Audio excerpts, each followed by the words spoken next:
Tim's flagship podcast, number 306. I'm your host, Jamie. On this championship winning edition, I'm joined by my podcast pal, Stephen. Oh, you are, boy. And Melly. You sure are. Melly, we did it. It seemed improbable. It seemed impossible at times, but Ange's boys lifted the title. Yeah, it's been a great week, hasn't it? It was a wee bit surreal to what coming up to the game on Saturday, because like, we've actually done this heading up there, like that way you've seen it and all that, but then you're like, we're going to get this today, and it was brilliant to clinch the cinch on Wednesday night. The scenes after that were brilliant, and Saturday was just on another level as well. It was a great time, and it's a good time to be alive. Improbable? I don't know what you mean. Do you mean to say that when we were looking at footage of Ange Postecoglou, a guy we'd never heard of, on a balcony in London with Dom Mackay, without having to quarantine and without any coaching qualifications, as we were told at the time, you mean to say that you didn't think it was likely we were going to storm this league? No, I didn't think we would end up pissing the league, to be perfectly honest with you. And it still hasn't sunk in, Melly's right. Like I was watching it and I just kept thinking to myself when I was in the ground and watching all the celebration, I was like, actually can't. All through this has been a brilliant season, brilliant season. We're not going to do the season recap thing, but it's been brilliant, and I've loved covering this season. Almost probably one of my favourite seasons to cover, all the ups and downs doing this podcast. And I'm standing in the ground and I'm like, I can't believe we've done it. And it was kind of a whimper against Dundee United, because it was just a draw is all we needed, really. You kind of wanted us to bust over the line a wee bit with it, didn't we, Melly? I mean, the celebrations made up for it, but the contrast between it was just confirmed against Dundee United. Then we actually celebrated it on Saturday. Yeah, Saturday was the Dundee United game. I think the result, once it got towards the end, the result was pretty inconsequential because we were going to win it. So we got the point we needed, and it didn't really matter. As soon as the final whistle went, the game was forgotten about, and it was just party time. But Saturday was the first game this season in the league that you weren't going into saying, we need to win this. Every game, the pressure that's been on, and I did say recently, maybe a wee bit of pressure will be relieved when we do clinch it and we can just go out and fully enjoy that. And that's what happened both on and off the pitch on Saturday. The performance from the players was sensational, the management, all the staff and all that, and then the fans as well. It was just a joy to behold people winning something and going and having a good time, because we've not seen that. It was nice to round up 11 guys to come and play, come and make up the teams, wasn't it? Because they just weren't in it at all. No, and it's a really enjoyable. I think back to some of those examples of the past. It's really, once the league is clinched, it's really enjoyable to just send the league off with an absolute rout. I remember like Ronnie Dyler's last game was one of those as well. Was that, in fact, is that the same opposition actually? Is that Motherwell? Same score as well. 7-0. Jack Aitchison, whatever happened to him, he scored on that day as well. So it's always enjoyable to do that in the sun as well. Nice early kick-off on a Saturday. It was brilliant. It was beautiful. It was an absolutely great day. I was away. I missed I didn't miss it. I wasn't here for the Dundee United game. I was down south, and I had to find somebody to see it. I'm never really sure. I've never done that still in the UK. I was in London at the time, and I've spoken on the podcast before about having found Irish bars abroad. You're never really sure how to take it, because you can find an Irish bar, but mainly it's people watching English football, and you're crammed into the corner. So I wasn't really sure what this was going to be like. But as soon as I got there, I felt like I was in Santa Ponza or something. Obviously, it was an absolute Tim Slop house, and it was absolutely brilliant. What a night it was! Loved every minute of it. Tremendous. I just loved every minute of the celebrations. But look, before we get to Saturday, you were up at Dundee United. We all listened, we all heard the post-match podcast, the reaction podcast that you did, which is obviously available on Patreon. And it sounded like it was a hell of a trip. But you were actually at the celebrations after the game. You committed to going to Celtic Park, didn't you? Yeah, the bus dropped his bag on the way back. You could either get dropped off at home or dropped off where we get picked up. Dropped off at Celtic Park, or dropped off where we get picked up. And chose Celtic Park. I just had that feeling that it's been a while since we sort of clinched it away from home in that sort of fashion. And I think just with the sheer relief and all that of everybody winning, you could feel, no, something special is going to happen tonight. And getting back to Celtic Park and on the Celtic way, and just everybody running about, the fireworks, the scenes, the players coming out. I honestly think when Scotland beat Serbia recently in the playoff for the getting to the Euros, that was like out with Celtic, one of the best feelings. It is the best feeling I've ever had in football. But when Celtic and the scenes at Celtic Park the other night, I was like, I'm sure the day I die, I'll have a flashback of this. This will be one of the things that I was like, I've never felt like that before. And we've had good title wins, we've had relieving ones, we've had invincible ones, but this one just felt really special to me. I don't know why. It just felt as if not everybody's played their part here. We were never, ever really favourites at all until this year when we got ahead, and you just felt like the fans kept the faith here, the players did as well, and we deserved this. And just that sheer relief, joy, happiness, emotion, all the emotions all coming out Wednesday night, and the scenes when fireworks going off and then the players and Ange coming out, it was brilliant, and the photos were great. On that, I just before we move on, I just hope that's a peaceful way out for Melly though when he thinks of that. I hope it's not like rock climbing accident. A morbid slips off a cliff. Fuck Celtic. 40 years time when Melly gets struck by lightning, he goes, Tannerise May 2022. Hit by a bus or something. Well, there's nothing seedy either. Found on the back of a wardrobe. Anyway, enough of that. I just had to get that out there. Proceed. It felt so good because I was thinking about this as well. It feels so good to win this title. This feels sweet because it's like we deserve this. This is our title, and there was so much crap spoken about Celtic after we lost one league. We won 9, you lose 1, and you're labelled a prat. Yeah. From all quarters, everywhere, from within the club, out with the club, us, Celtic fans everywhere, bloggers, Twitter, podcasts, journalists, us, absolutely everybody is just questioning whether or not the club can do it. And then Celtic fans obviously started to believe. We started to buy into Ange again. Well, most of us did. But even from outside, it was just like, this Rangers team are this Rangers team are excellent. And they are a good Rangers team. They're obviously a good Rangers team, as shown by how they've performed in other tournaments. But it's just great to get it back and just be like, you just don't really deserve this. Yeah. This title's actually, it looks better in green and white. The party at Celtic Park looks better. Everything just makes sense when Celtic are champions. Yeah, well, I believe that we only can fully take these things in the fullness of time. It'll be a couple of years when we'll look back on this, but in the kind of raw emotion of it just now, and we're only a couple of days on from the party at Celtic Park on Saturday there. I still get heartburn. This is up there with those doner meat pies you've been having. Oh, they didn't have them? No, they didn't have them. I firmly believe this is up there with some of the most enjoyable seasons I've experienced. Definitely. Certainly as an adult. And I've spoken in the past before about how you're always kind of battling against nostalgia with this. There's nothing quite like it when you're going along at like 13 or something like that, and you think it's the most amazing thing you've seen, and you're hero worshipping all the players. So for that to happen when I'm the age I am, and for me to compare it to those things like that, it's no mean feat really for me to lump these seasons in. You know, the Invincible treble was something else as well. But to have taken the title back in this manner against, again, as much as it sticks in my throat every time I go to say it, they're a good team. Yep. Right? And that was highlighted on, I listened to a podcast the other day. I can't remember. It's not being an Celtic podcast. No, it wasn't, but it was, I can't remember I can't remember the contributor, but it was on a kind of Scottish football podcast talking about the start that Celtic made this season, and we were all here for it. Lost the first 3 away games, drew another one as well. So lost 3 and drew 1 of the first 7 games or something like that. And the only team or the most recent team to have done that, to have as bad a start as that and go on to win the league, were Rangers in 1993, apparently. I think those are the details on it. But the key difference there is that Rangers were able to do that because Celtic were lamentable back there. They were absolutely terrible. This is totally different. Celtic overtook the best team in the league from last season, and the team that were favourites to go on and do it again, the team that are in a European final as we record this. So that's a massive achievement, and it's why it's making this so enjoyable. And it's the manager as well. There's so many elements of this season that really make you buy in, but as well it's the manager. And I was trying to think, like, of all the profiles of manager we've had, it's been a lot. It's been a long time, because Brendan Rodgers came in, he was already kind of a superstar manager. Yeah, do you know what I mean? And Neil Lennon comes in and he's like nobody's sort of favourite.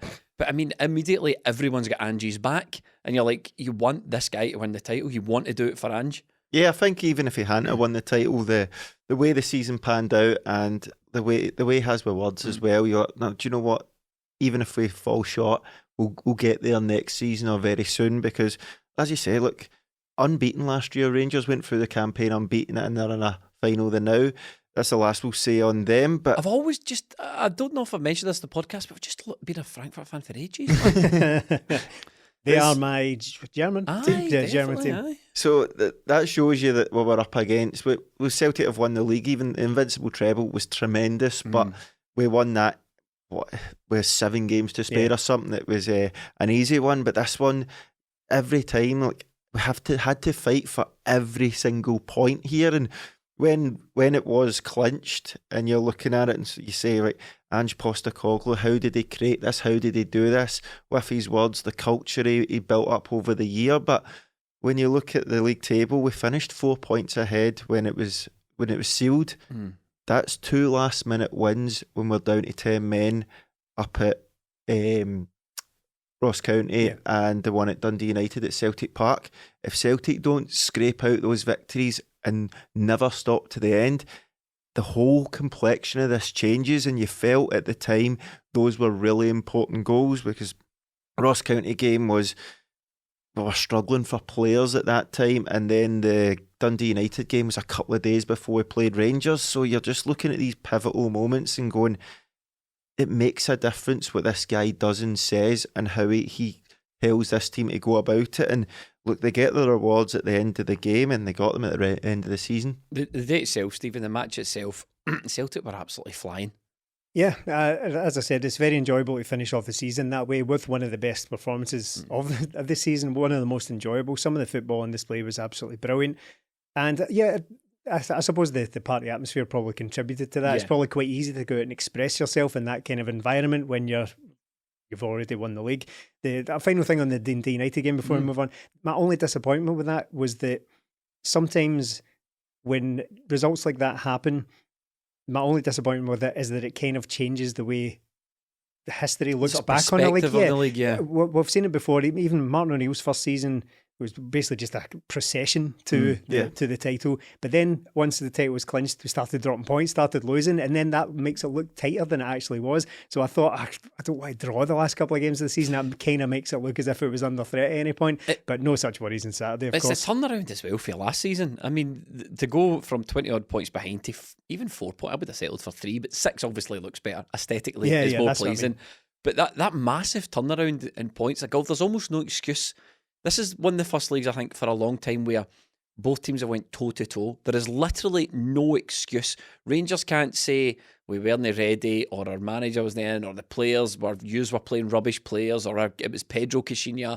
There is no excuse for them. They send your best team and let's see what you've got. And Rangers sent their best team. They went, okay, here's the team. They're invincible. We lost our manager mid-season, but we got arguing an even better one in. Got players in. There's no excuse Rangers fans can give. I know there's this myth developing, but Celtic spent loads of money in the summer. But that's, one, it's not true, and 2, that's football. You know what I mean? You got your chance to go out in strength, and we get our chance to go out in strength. And you were invincible. You walked it last season. You were these massive champions, and we slapped you about. We absolutely slapped you about. And there were so many turning points from the season that you can pinpoint. And I know we says we're not going to do the season review thing, but we've kind of travelled somewhat down that road as I try and wrangle it back to the game. But you can just look back at the season, and there was pivotal moments in the matches that you mentioned, Melly, the last minute wins, but obviously beating them at Ibrox and murdering them at Celtic Park. Yeah, definitely. Carried us on the way to this title. But obviously all that sort of came to fruition on Saturday, and it was a party atmosphere. What was your pick of the goals, Melly? That's a really tough one. It's either the Furuhashi volley or the Yakimakis overhead kick. Yeah, I think I'll go with the overhead kick, because the Furuhashi, the Kyogo one, I don't know why I keep calling him Furuhashi. Nobody else does. Nobody else does. It was a great ball through from Ralston and a great volley, but the Giakoumakis one, it's just so aesthetically pleasing, and just, it's so aesthetically pleasing, the finish as well, but the sheer brute strength for the guy to just I love him. Keep a guy down, hold him down. And look, Stephen O'Donnell is a well-built player. He's no slouch either. So just hold him off and then fire in that finish. It was absolutely tremendous. Kind of like his goal at Tannadice during the week as well. It was like a brute force header from that kind of distance. I know it wasn't far out, but the cross was such that he had to kind of crane his neck and get that in the roof of the net. So he's he's been absolutely brilliant. I think Brilliant, what was that? He takes himself to 17 goals. A goal every 90 odd minutes. Again, I know I picked up on that in the last podcast, but now I haven't scored two. I think it's a goal every 92 minutes. He's the joint league top scorer, despite having barely played in the first half of the season. It's an incredible performance from him. I can't really disagree with that. He's tried that a few times, the kind of overhead kicks, and he's come close on a couple of occasions, but this one was absolutely perfect. It was quite hard to describe. I wasn't even that surprised when he did it. It wasn't like he looked as if he was shaping up for a minute, minute the ball was coming in. He looked as if he's been shaping up. It's the minute he got into the team months ago, it's basically been shaping up to score something like that. So it wasn't like I didn't have a jump out your seat. Oh, what did we just witness it? I was I was kind of expecting that out of him because he's been trying it for a while. Jota, I thought he was playing a bit like a man possessed. Tried to score for the corner. Tried the old Anthony Stokes. We ended up getting another corner out that, despite the fact that the keeper never touched it. He just swung it right on top of the keeper. I think it clipped the top of the bar and went out, and the ref very kindly gave us another stab at it. I know there's been lots of rumours about Jota. People have heard things. People have said things. We've heard things in the podcast about him staying, and there's been rumours in the Portuguese press about him staying and all that sort of stuff. But if I could take anything away for that performance, he looked like a guy that was looking for a big sign-off. He was playing a bit like a man possessed. He was getting involved in everything. The celebrations after it, he looked as if he was taking it all in. So my takeaway for that is just purely judging by that performance. I don't know if he's staying, Melly. I don't know. Do you take it in for the performance? No, I just think he's a brilliant player. So you can look in it one way, or you can look into it and go, look, maybe that's just him happy as a champion and ready to just go out and play with freedom, because the whole team done that. I struggle with it because you can look at it and go, nah, he's away, because he was out after it, and I seen him out on the pitch as well for a long time when all the fans had left. So I don't know. I mean, I've seen there's a wee video of Juranovic saying to his wife, "You going to stay? You going to stay in Glasgow?" So I hope he does stay, because I just think in the last few weeks we've seen this guy's brilliant, absolutely brilliant. And when at the game at the weekend, all the flicks and tricks when he's on song like that, you're like, these are the people you would pay money to go and see. Like, you see Kyogo and Giakoumakis banging in the goals, but they don't have that skill that Jota's got. And I think if you take Jota out the team, I think he's the kind of only guy we can't replace. We can replace Kyogo with Giakoumakis, but when you take Jota out the team, we don't have MD with that trickery and that skill, because if you look, Abada, doesn't do that. Forrest doesn't do that, and Maeda's all hard work. It's not about the technical side with him. So if Jota does go, I still think we need a winger, but I think we need another one. But I just pray that he stays next season and beyond, because I think next season we could see even better from him, to be honest. He's going to be a hard player to replace. Yeah, I remember having the discussion a couple of weeks ago that I thought Carter Vickers would be the harder one to replace out of the two, because if we set those parameters, if you can only pick one. But that doesn't mean I think he's going to be easily replaced. I don't think you can just go out and get a Jota. I think Jota will be harder to replace, to be honest. You think so? Maybe. I thought that at the time. I thought Carter Vickers would probably be more difficult to replace, because he slotted in so well and he just looks absolutely perfect for the team. And maybe I said that when Jota was on a little bit of a dip of form.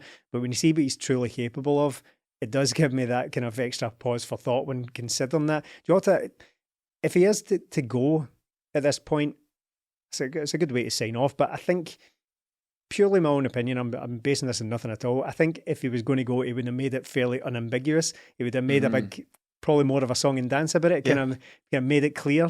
Maybe a wee bit of kind of showmanship, boots in the crowd and all that. Maybe. You don't really see that anymore. You see a lot of people with signs, "Give me your ex," whatever, and then you saw a lot of the people taking in the national flags. But you're right, you don't really see those boots in the crowd anymore. There's a boy behind us with a "Ange, give me your jumper" sign. Rude. Far too big for him. Pretty rude. Carter Vickers, it is a tough one. Who would be more difficult to replace? Because I've never seen Carter Vickers phased by anything. No. He is unbelievable, the player. I think Carter Vickers is probably the most underrated player in this league. There's probably a case. Well, possibly. I don't know what the rules for that would be. Well, you still hear, even on Sportsound this week, they were still talking about how Celtic could improve in their centre halves, and that's the country's. But what you don't hear is, like, you don't hear Carter Vickers picked out in the press for glowing praise. And it's just because I think he's one of these players that just turns up, does his job, makes it look easy, but in actual fact, it's just because he's so good. He's a bit like, it's kind of like the league's too easy for him, a bit like Van Dijk was, a bit like Denier, well, maybe not Denier so much, but Van Dijk was at a period of time. He obviously doesn't have the skill that Van Dijk does, but he's just no fazed by anything. No, I've never even really seen him under that much pressure. I've never seen him panicking, running towards his own goal, pulling jerseys around like that, which you can sometimes get from even the best of defenders. You'll probably see a moment from that. Summer is here, the sun is shining, the shirts are off, and your balls are smooth. You heard that right, your friends at Manscaped are here to make sure your beach balls are as smooth as Floridian sand. In summer, you want to kill some cold beers and barbecues, not kill the vibes with pubes peeking out from underneath your swimming trunks.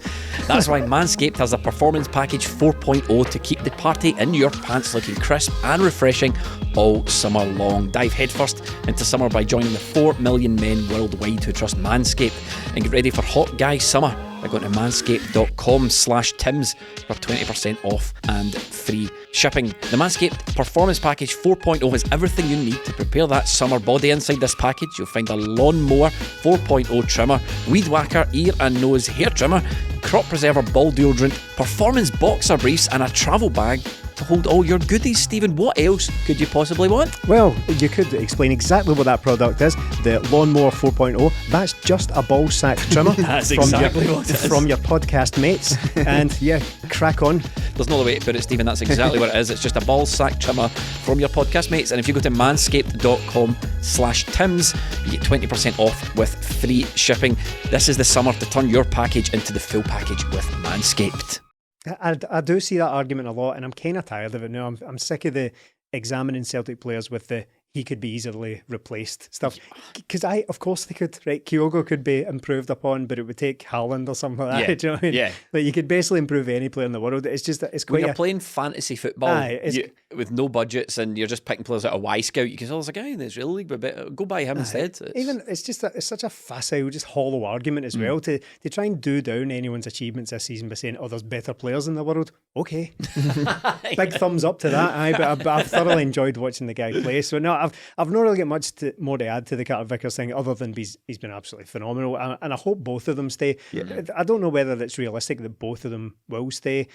The trouble with these things is once they've kind of done Scotland, you're dealing with agents, and I'm not talking about like nefarious agents being in players' ears and giving them bad advice, but agents are there to make players aware of the fact that, you know, Jota, you might be a 60 grand a week footballer if you make the right move. Well, I've heard that Newcastle are looking at Carter Vickers. Well, there's a good example, and Carter Vickers might be the same. He might be worth 45, 50 grand a week if he makes a decent move from Spurs, but Celtic simply can't offer that. I think that's the biggest obstacle to these things. I think the problem is with Carter Vickers, a lot of people go, he probably wants to stay at Celtic because he's been on loan so often. Yeah. That's one argument. The other argument is a player who has no problem going on loan and staying a season at a club, because there are probably other clubs during his loan period that wanted to keep the guy, but he's went, do you know what, I'll just wait until summer and weigh up my options at that point. Yeah, it's a bit different this time with going into these things. You're like, I don't know, but these are two guys who aren't that young and haven't played a lot of football, the two of them, first team football. So, and I just get the feeling like the scenes in Saturday and all this season, like the whole club has embraced them and the fans have obviously embraced them, and it kind of feels like a home for a lot of players now. And I think with the management and going into the Champions League straight off, not having to do qualifiers is a big difference for players. So even if they did another year or two, it could be a big one. But just with the Carter Vickers versus Jota, obviously I'd love the both of them to stay. I quite think they will both stay. But if you're picking one, I kind of think if we got a left-sided centre-half and move Starfelt across, that might work in Celtic's favour. Whereas with Jota, trying to get a player as good or better than him, it's going to prove very difficult. Well, look, got Christopher Julian, who obviously has not endeared himself to Ange Postecoglou in any way, shape or form. I don't mean throughout the season. I just mean maybe that most recent interview that he gave to, I think it was Goal, a French newspaper or a French website, basically just outlining and saying, I've been fit since January, been 100% ready to play, and this is the kicker for me. He goes, the manager doesn't pick me, he would rather pick a midfielder who can play in centre defence, which is a quote, probably referring to Near Bitton there. And I think he did also go on to say, so I need to consider my options in the future, but if the manager gives me some game time in the last game of the season, it will help me, maybe convince me to stay. So he appeared on the team sheet. at home watching it on the television. He didn't even make the bench, did Julian? He was up in the podium after, but was he? Cheek him, Barkas, Ayeti, Sorrow. Come on. Ayeti had Ray-Bans on. Has Ayeti played this season? He must have at the beginning of the season. But as Barkas? Yeah, he played against St Johnstone. There you go, but Julian hasn't. He came on for 10 minutes. Yes, he did. Came on. Okay, so they've all contributed. Fair enough. Would you be sad to see Julian go though? I think I trust Ange so implicitly that if he doesn't want Julian or doesn't see a place for Julian, I'm perfectly happy with that. It's just I love Julian when he first came in. His first season, he was brilliant, good at the back, and a real threat going forward. But last season he got injured and we barely seen him. And then this season we haven't seen him at all, despite him being there. And if you're kind of Celtic and Ange, you're looking towards this season and next. If there's no future for him, why would you play him? So if there is a future, you would play him, and we just didn't do that. Stephen Welsh has been on the bench ahead of him all season. And just been quite clear as well, hasn't he? Consistent on, I've got time for players who want to be here. Yeah. And that sort of, regardless of what Julian is saying in the press to maybe endear himself with Celtic fans inside the club, might be slightly, might have said some stuff, or might be clear that he maybe wants to go in the summer, and Ange's like, well, there's no point. Yeah, well, the fans can feel however they want about it, but the fact is, Christopher Julian's got every day at training to prove to the manager he should be in the team, and the manager's decided that, no, I'd rather have the two centre-halves who've been brilliant all season and Stephen Welsh on the bench. So, look, Stephen Welsh, I think he's a decent player, but all you didn't do is get ahead of him, and Julian couldn't do it. So if he had a year left in his deal, he's probably on decent money. Probably about the right time for a guy that to go. He's not a young guy anymore. He's 30 nearly, or coming up to that. So I think he was a good player for Celtic, but the team kind of moved on, and it's nobody's fault really because he was injured. Any sympathy for the Julian case? Nah, not particularly. I mean, I said quite early on when he was on the way back that people were clamouring for Julian to come back into the team because Starfelt had a couple of ropey moments. But all along, right up to that point, I just said, like, we might be the only people saying this. Like, the fans might be really clamouring to get him back in the team, but Ange doesn't really care that much because he's perfectly happy with what he's got. It's not even as simple as, I agree with Melly saying that he's got ample opportunity to show it in training to get back into the team.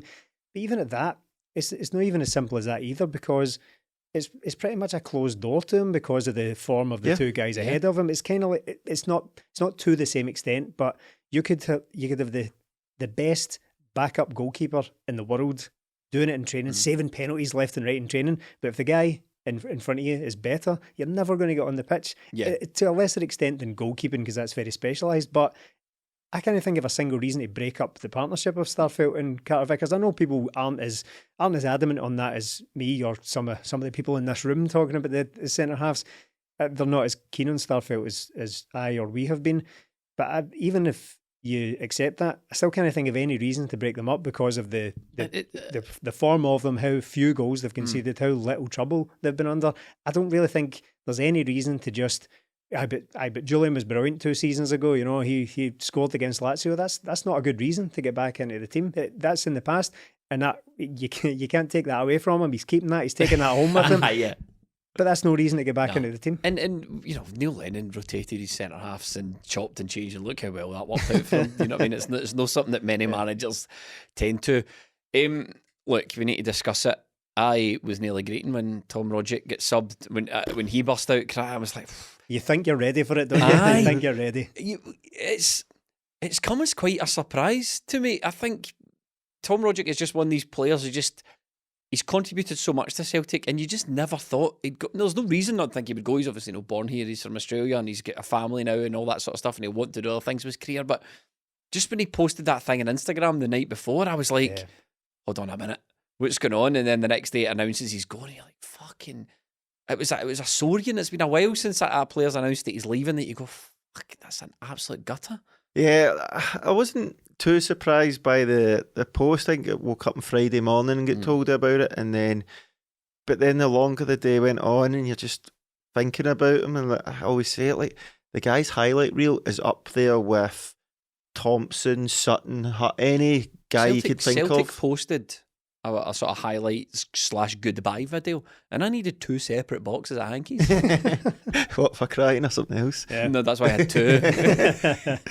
So it was devastating, really. I'm gutted with the guy because I think he's been so good for Celtic. I thought at the end of last season was the time to cut the ties and go, "Look, that's us." But when he came back this season and was just born again under Ange, I think this has been his best season for us. Yeah. Absolutely brilliant. And said a couple of weeks ago I'd give him another contract, and now it just sort of comes out that he's wanting to go, and you can't begrudge him it either. But just when it hits home and you see the video and then you see the wee interview clip, and then Saturday you're like, oh man, there's not been a guy that this much of a hero probably since Henrik Larsson. There's not been many people that have stayed around that long with Celtic, and most players that stay around for long are come through the youth team, or like Scott Brown come from Scotland. But rarely do you get two foreign players that stay as long as him and Beaton, and you're just like, he's just there, and when he's there, Celtic win trophies and he scores peaches of goals. So you're like, oh, he's not going to be there anymore. I mean, he's going to be a very, very difficult player to replace. I mean, what a free transfer he's going to be for someone. He's only 29 odds, but these players that can just turn up with these moments of magic, unlock the defence. He's such a skillful player, as we've spoken about a million times, taking the ball in the half turn in tight spaces. And everything he's given at the club as well. He's going to be a big loss. Scale per supreme. One of the biggest. If you take just the Huns as the two separate entities for the purposes they'll of be this. buzzing to see the back of him. They'll be delighted. I actually saw there was a tweet from an SPFL sort of chat account. I can't remember what, SPFL banter, I think it may have been, and it said that he was a Motherwell fan. He's glad to see what a player he's been, but I'm really glad to see the back of him because he seemed to save his best performances for against us. And there was loads of people in the comments saying, Don's fan here. Yeah. I think you'll find that it is. So yeah, a few people will be glad to see the back of him. But Ange put it in a really good perspective talking about him. And it's, as Melly said, it's a foreign player who's come here a long, long time ago. It was 9 years or something like that he's been at Celtic. And you sometimes forget that you've kind of watched this guy grow up. Yeah. And Ange was talking about how he came over here as a teenager or whatever it was. He's now married with children and all that, or at least one child. And it's probably just a kind of, it's time to go up the road. I don't know, wherever he ends up, it doesn't matter whether he wants to go and try himself in Spain or Italy or something like that. One final season before he maybe goes back to Australia and wants to live there. I don't know. But it kind of put it into perspective for me what you're kind of dealing with, the human side of being a footballer. But him as a footballer, incredible. And his contribution has been massive. I always find myself being kind of turned off by the whole, is he a legend? Is he actually a great chat? Because I don't really know what it means. But I've also kind of always believed that being a legend at a club involves a huge amount of contribution, yes, but also distance from that person's playing career in order for us to distill it down to what really mattered. So if you remember players from the 90s, 80s, 70s, whatever it is, you probably only remember the highlights. So we'll see once Tom Rogic has been gone for 10 years, we'll look back on what a player he actually was. Because you're always, again, this is the second time I've used this phrase tonight, but you're always battling against nostalgia when you're comparing him to creative players of that ilk. Because names, again, I'm not particularly interested in these comparisons, but names get thrown around like Nakamura and Moravcik and all that. But what you're dealing with is people who have grown up past that era and look back on these guys thinking, what were those magical moments? You don't always remember the games in between where they were probably quite ordinary. You think of the big moments, the sort of the run of the mill. Yes, back and forward. Yep, and if there were podcasts back then, there would people complain about them from a week to week basis, and you only remember the big moments. Like we've done with Tom Rogic. Yeah, and that'll happen with him as well. I firmly believe in 5-10 years time we'll be looking back on just what an absolute magician of a player he was. We've had our gripes with him over the course of the 7 years we've been doing this podcast as well, but that's only natural. That's being a fan. It's been a footballer as well. Yeah, yeah, exactly. But now that chapter is closed, the guy deserves to be spoken about with anyone.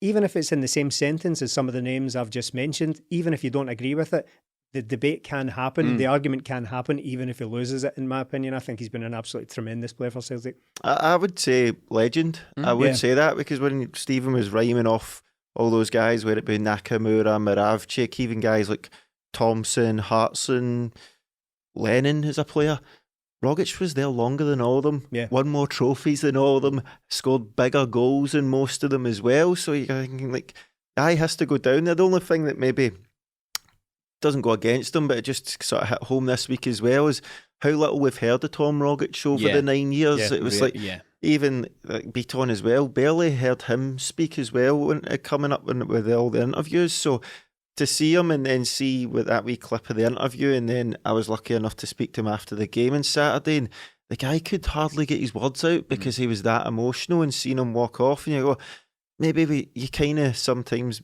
maybe tell yourself, he's not really bothered, he'll go up the road to Australia any minute. But how many contracts has he signed here? How many times could he have left? But he chose to stay here even the summer there when he was meant to be away. He's like, nah, I want another crack at it. I want to get the trophy back with Ange as well. And you're like, you know what, man, this guy, he does love the club. He's been here that long. He can't not. There's a human element to all these things. I know we sort of, funnily enough, we touched on it last week a bit on, didn't we? We were talking about, like, do you want Celtic to just be this like ruthless corporate machine that as soon as you're past, you know, a number on a spreadsheet, you're cut off and your career's done? And there is an element to football has to be done like that, and all businesses have to be done like that. You don't just keep guys about and pay them massive amounts of money just because you like chatting to them on the day-to-day or they make you a cup of coffee in the morning. Right, good teammates. Right, good teammates and all that sort of stuff. And obviously we have taken that too far. But then when you look at the likes of Neil Bitton and Tom Rogic, this club matters to them. Do you know what I mean? It really matters to them. And they're no guys that were brought up supporting Celtic, but there they are, both absolutely devastated. Neil Bitton's another one. Ange spoke about him after the game. He says, look, he's a fantastic influence around the training centre, or whatever he says, in the dressing room is the word I'm looking for. Fantastic influence around the dressing room. Him and Callum McGregor really helped galvanise the squad for me when I came in. And you think, there is more to it. Sometimes, you know what I mean? It's like, you take a player, whether it's Neil Bitton or anyone else, and you keep him on the books because of what he offers, and he trains hard, and if he's called upon, he can drop in and he can contribute a wee bit like that. He's no breaking the bank. There's a bit of investment in there. You've trained him up. There's a bit of previous investment. You've got an asset there in that guy, and he's obviously a good guy that the club want to keep about. And when I was thinking about that brought also to mind this new James Forrest contract, because people were sort of like, what, 3 years for James Forrest? Look, if Ange wants it, and he clearly does, fine. James Forrest has been at the Celtic Football Club his whole life. Celtic have invested a lot in James Forrest. He's not everyone's favourite. He's probably not going to start every week. I'd be amazed though, Stephen, if he didn't take a wage cut.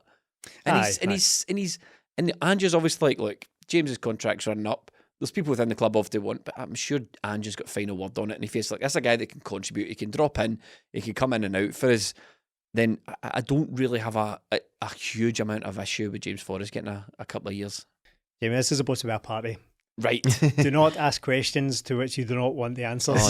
Oh, no, Here it comes. What you've done there is basically the equivalent of maybe you've gone to your significant other's family for Christmas dinner. You don't know either that person or their family all that well, and you've asked the grandparents who they voted for, and now everyone's sitting like, oh, I hope it doesn't. It's a controversial subject, is it? The James Forrest thing?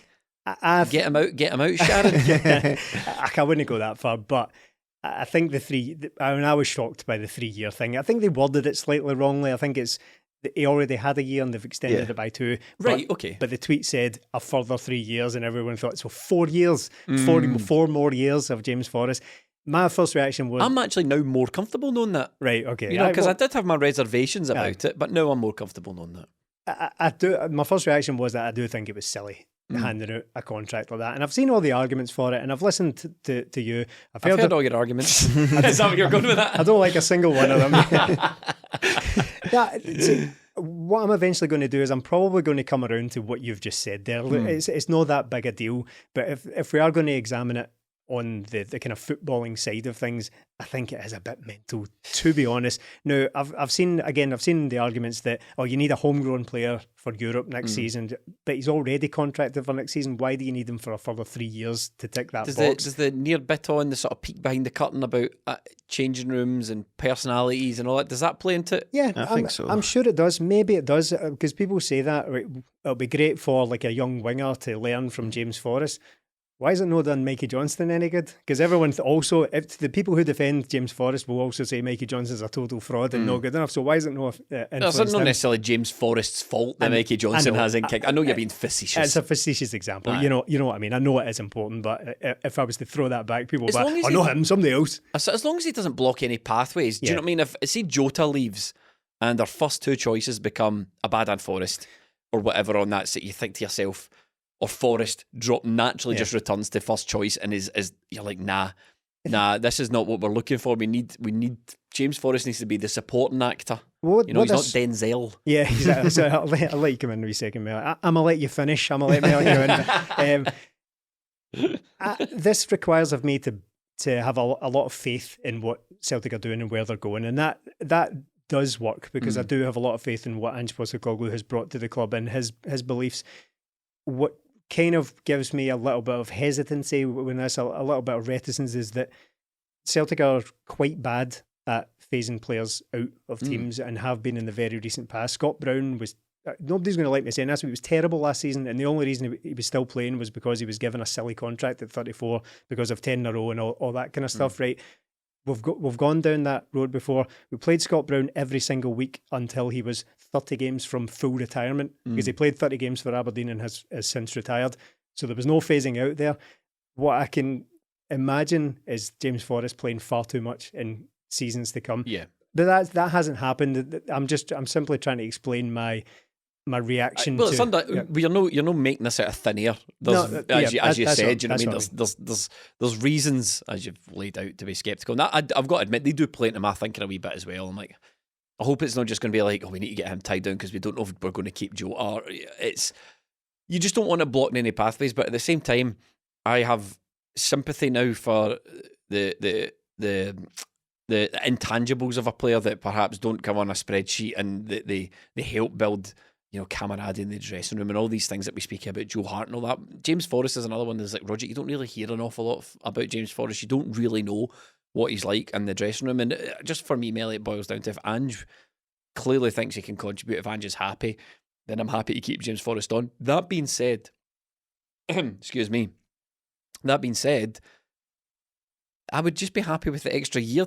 I just don't see how much he's going to contribute in 3 years' time. That's entirely my point. Yeah. I think like he is going to be contracted for next season anyway. Yeah, just let him play that and see how it goes. Give him an extra year. So I think finding out that piece of information may have changed my perspective on it entirely. So I think it is a lifetime achievement award for him, which I'm totally fine with. If that's how it's framed, then who am I to complain about that? It's a couple of years for a guy who's given an awful lot to the club. Or again, just basing it based on the language Celtic used for a further 3 years, he might have been on next year's contract, might have been 20 odd grand a week, and he signed 3 years at 8 or 7, and we needed to free up some wages. I don't know, pure speculation. But look, that's why we've got a podcast. Yeah. We're not here to discuss the facts of the case. Facts. We're here to nitpick and speculate. I kind of agree with that. I think it was when I felt a bit strange about it. Like, Stephen, I was like, why not just give him a year on top of the one next year and then see where we go? Because we all know how wingers over the age of 30 go. It just a sort of decline for them. But I think looking at it with Rogic and Beaton, two very popular guys in the change room. We've seen the massive turnover last year, losing Scott Brown, Ayer, Edward, Christie, guys that have been here for quite a while. And before that, Lustig and even Gordon and guys like that as well were probably big Gordon last year, yeah. So you're looking at it going, well, who are the senior players in this team? And if you take away James Forrest as well as Beaton and Rogic, it's Joe Hart. A very young team as well. Joe Hart and Callum McGregor, and Joe Hart's out of contract at the end of next season as well. So there might be a wee bit of thinking about, well, long term, these guys, like James Forrest knows what it takes. He probably knows better than most people what it takes to be a Celtic player, because we wanted him out at certain points because he wasn't doing it. He was nearly away. Brendan Rodgers came in, revitalised him, but there's a kind of rewriting of James Forrest's career as well with this contract, because he was good at the start, very, very poor up till Rodgers came in, good for a year or two, down, Lennon got something out of him, and then since then, not really seen much. We've written him off in this podcast plenty of times, and he deserved every one of them. But the thing Stephen said about maybe Celtic hold on to these players too much, I think that is true in the past, but that's again labelling what we tried not to do at the start of the season, is label this Celtic team in with the rest. Ange isn't the kind of guy that's just going to let a guy stick about. If he wants him, then there's going to be reasons for it. And with Lustig and Scott Brown, we never brought in replacements for them that were good enough. But with James Forrest, he's already maybe fourth choice option out wide. So if we sign Jota, I fully expect us to sign another winger as well as James Forrest, but he's not going to be on massive wages. he's been there and done it, so I'm happy to have him, but I just don't see him making a massive contribution for Celtic anymore. And I think on Wednesday night's game at Tannadice, when he started, I can't remember him doing much, and I always say it, like Abada and Forrest were the starting wingers, I think, and you're like, right, this might be a difficult game now, because where's the creativity there? There isn't much, and we seen it wasn't until Jota came on that Celtic really sprang into life in the second half. So yes, give him a new deal, that's fine, but we can't be relying upon him to be a creator for Celtic, because we've seen this season he's just not done it. He has been injured, but even when he has played, get one league goal all season. A couple of pet peeves, right, that I need to get out, right. So, one, I didn't like the situation around the trophy presentation. There was a couple of things I didn't like, right? Oh, if I'm being honest. Here. Yeah, if I'm being honest, I felt the air was kind of seeped out of the balloon at several occasions. So, one, bringing the trophy up the Celtic way by Paul Lambert, I feel right. I'm kind of the trophy should be delivered. They should be presented with it, and that's it. But then they sort of had a photo up with the trophy prior to it. And I was like, right, okay, the air was let out the balloon a wee bit there. Then, okay, Tom Rogic and nearby Tom brought it out, and I thought that was a nice touch, right? But then Cal McGregor carried it himself over. There was like a few moments where he carried it over to the rest of the team, and then they did I just thought it would have been so much better, right? Tom Rogic and then nearby Tom bring it out. They place it on the plinth in front of the players, and then Cal McGregor walks up to the plinth. It's already placed, and you win it the minute he lifts it off. That to me is better than this sort of, is it now? Dragging it a bit with him. Yeah. Do you know what I'm saying about? Yeah, I think so. I think what they should have done is, and this is a niche reference, but I was just talking about it before we turned the mics on. Shot it out a cannon. Abseiled into the stadium. HBK style. I don't think maybe someone watching this will know what I was talking about, but the Royals, man, they did something weird again last week where they were driving the Crown about in a Rolls Royce, and people were out in the street applauding it, and I was like, weirdos, man. It's tradition. They could bring it up the Celtic way in the Pope Mobile. Basically, a bulletproof Pope Mobile, screech it right out onto the pitch and then just give it to Callum McGregor. But the weirdest thing I've ever seen is people out applauding that kind of thing in the streets of London. So I felt the air was let out the balloon a wee bit there. Also, now this is going to be very controversial. As much as I like hearing it, Champions League music must be reserved only for Champions League nights at Celtic Park. Oh, I don't know about that. Why? I don't really have a problem with any stuff. I'm sure the trophy's been brought up again, Melly, we're just here to nitpick it. I know, but I don't know. I think that's been done before. I don't know if it has been done before. I just don't like it. I want it to be more impactful, is what I'm getting at. I thought it was quite nice, Beaton and that, do it where they drop it.